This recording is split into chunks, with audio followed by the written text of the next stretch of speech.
Hey everyone, today we're back in Idaho and we are going to look at a 1983 Rabbit GTI on air suspension with a unique facelift that you might not have seen before. So let's go ahead and check it out. What's up, Wesley? Good to see you. Good to see you. Nice handshake. Thanks for bringing out your 1993? 83. Oh, that's way off. Rabbit GTI. So, can you tell me about it? Yeah. How'd you get this car? Yeah, so I've had it for a little over 12 years now. I bought it right before we got married. Kid working at the pool owned it. I left a note on it saying I was interested in buying it. He didn't have a for sale sign in it. He contacted me back and said he would sell it to me. After a little bit of back and forth, I bought it. It's always just kind of intended to be my project car, just a car that I just do whatever I want to. And so what has it turned into now? So. yeah, well, one thing is it turned into my daily driver. Nice. So you're driving this bad boy every day? Yes, yeah, every day. Nice. This isn't a bad daily driver to have. For better or worse, yeah. Yeah, so, yeah, it had the American Westy headlights with the wraparound turn signals. Okay. I also have a cabriolet, and one Thanksgiving, my brother-in-law, my dad, and I chopped the front ends off the two of them and swapped them so that it could be kind of converted back to the round headlights. I always just liked the European round headlights. So the U.S. models did not come with these round headlights? They did not, nope. So this whole front clip is from another car? Yep, from a cabriolet. Nice. Yep. How hard was that project? It actually wasn't too bad.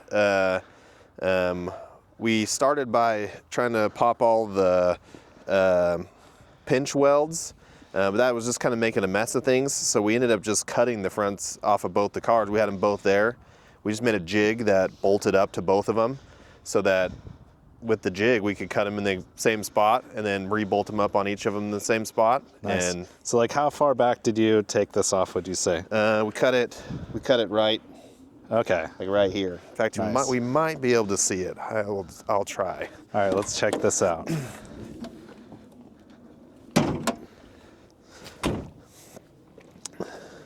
Well, it looks very factory, so you did a good job. Yeah. There we go. See if we can see the. Yeah, so you can see it right here. Comes down right there. You can see the weld right there.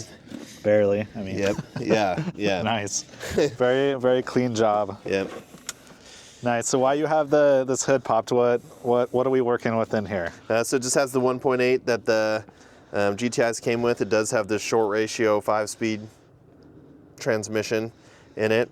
Otherwise, it's mostly stock. It does have the new speed, bigger throttle body there. Okay. But otherwise, it's pretty much the same thing. It is Volkswagen's continuous injection, which is a mechanical fuel injection. So what does that mean? So yeah, there's no electronics that is running the injection. For the most part, there is a little bit, but basically inside of this box, there is a plate. So as it sucks air through the box, it lifts the plate and pulls down on the opposite side a pin inside this fuel distributor that then keeps the air-fuel ratio the same all the time. Interesting. Yeah. But the injectors spray all the time, so they never stop spraying. So exhaust stroke, intake, they're always spraying. So this is like earliest version of fuel injection. Yeah. Nice. Yeah. Some Volvos I know, and I think possibly some Saabs had it as well. But it gets awful fuel mileage. Oh really? What's this? I get like 15 miles to the gallon. For a car this small, that's pretty bad. Part of it is the short ratio gearbox, because it's just revved up all the time. Okay. But also, it's not efficient. So tell me about the fender flares you got going on here. Yeah, so all the fenders on this were beat in for some reason. I don't totally know why. It had the GTI fender flares on it though, that all the GTIs came with. That kind of covered up the damage, but I always liked the hill climb, the Berg Cup cars that you see over in Europe that they do the hill climbs with. Yeah. And I just wanted to make a car that just kind of was styled in that way. But it's hard to style a car that way and make it look decent just as a daily driver. So that was why I went with air suspension. Nice. To try to make it drivable, but also still have the look. So before we show everyone the air suspension, can you show us like where the air suspension components are? Yeah. Yeah, so it has Airlift Performance, their Performance series. Okay. And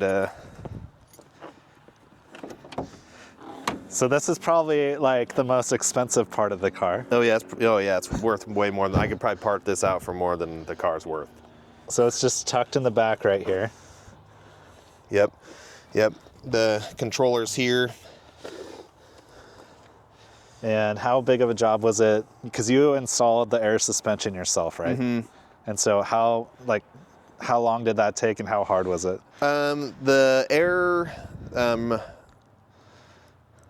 putting the suspension itself on was not that difficult. I mean, it's just the same as doing a coilover. Running the hoses was a little bit of a difficulty, especially this is a small car, so there's not a lot of spaces to make bends. Okay. So that was tough, but I went with the 3H system, which has height sensors so that it will auto level when it raises and lowers. That was difficult for me. Yeah. That was kind of a pain. A lot of trial and error, making sure you're not going to snap them off. The sensors. Yeah. Okay. Yeah, because I mean they move with the suspension all the time, and so it is. That was a little bit of a task, but it's worth it now, especially now that it became my daily driver. Right. Because I just get in, it levels out by itself, and. Can we see the switches you use to operate the car? Yeah. The air suspension. It has just the typical airlift controller, the digital controller. Okay. Zip tied to my speaker grill. Classic. Yeah. Very, very modified. Nice. Cool. Well, Wesley, can we take this car for a spin? Sure. All right.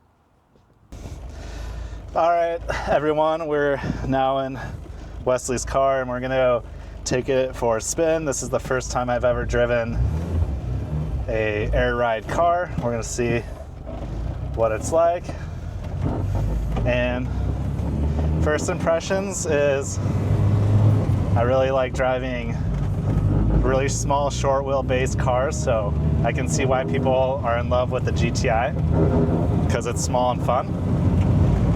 So Wesley, what's like the characteristics you would say of driving an air ride? What do you think? So, I mean, I don't have a lot of reference in this car because the coilovers that were on this when I bought it were absolutely awful. And this was definitely a lot better than what the coilovers were. However, this car is pretty light, and so it's hard to get enough air out of it for it to not be super rough. So it rides a little stiff. It drives a little stiff. Nice. But you can adjust that, or how much adjustability do you have? You can adjust the dampers some, and I think that right now they're about in the middle. Okay. Yeah. Cool. So you can adjust it. You can adjust it some. The back bottoms out really bad if you get it too soft. Okay. Yeah. So do you drive around with it like turned up most of the time? Basically where it's at right now. And so there's no like a power assisted steering on this? No. Because as we took that corner, it's like you're putting in some bicep work to turn. Yeah, and the super wide wheels on this car and the wide stance do not help the steering out at all. Yeah, the steering is very heavy. Nice. And is it like a square setup? Basically, the rear is narrower than the front. Oh, really? Interesting. Yeah, quite a bit narrower actually, and that's factory from. Even with everything spaced out, I spaced the front and rear out equally, but yeah, the rear is quite a bit narrower than the Nice. front. That's like opposite of what most cars companies do. They like narrower front, rear, back end. At least like that's how my Z car is. Yeah. Nice. So can you adjust the air ride as you're driving? I mean, you can. I don't know if it's locked on there, so you can't or not. You Okay. can set it to lock, so if you accidentally bump it, you're not airing out at 70 miles an hour. That makes sense. So you're not, it's not like a low rider with hydraulics where you're trying to drive down the road with your front end raked up. Yeah, no. Okay, No. nice. Well, in the the rear of this is like a swing arm, like it's an axle, but they're attached. Okay. And so if you try to make the rear be different on both sides, the suspension binds up really bad. Interesting. Yeah. Okay. So the rear on this is set up currently so that it runs or they run together. You can't do the rear one separate. The front you can. So I mean, you could raise the wheel up, I guess, if you really wanted to. Nice. So what else? Well, so you've been driving this car daily for 12 years. No, I started driving it 3-4 years ago. Nice. So But you probably have a short commute. yeah. I'm no freeways or No anything. free- Yeah. nice. This thing doesn't do well on the freeways because it's pretty much wrapped out at 75 miles an hour. Okay, so that's your top speed, 75 miles an hour. It'll do 100. Downhill. No, it'll do 100, but that's just it's gear limited to 100. Oh, okay. Like you're at the rev limiter in 5th. Nice. Does this car get a lot of attention? Do you get some looks? It does, yeah. Yeah, I mean it's a small car. I'd probably get cute car as the most common. The cute car comment. Yeah. All right. Nice. Well, here we are, Wesley. We're back pulling into your driveway. Thanks for letting me take this out for a spin. Thanks for showing me everything about it. And appreciate it, man. Yeah, no problem. Thank you.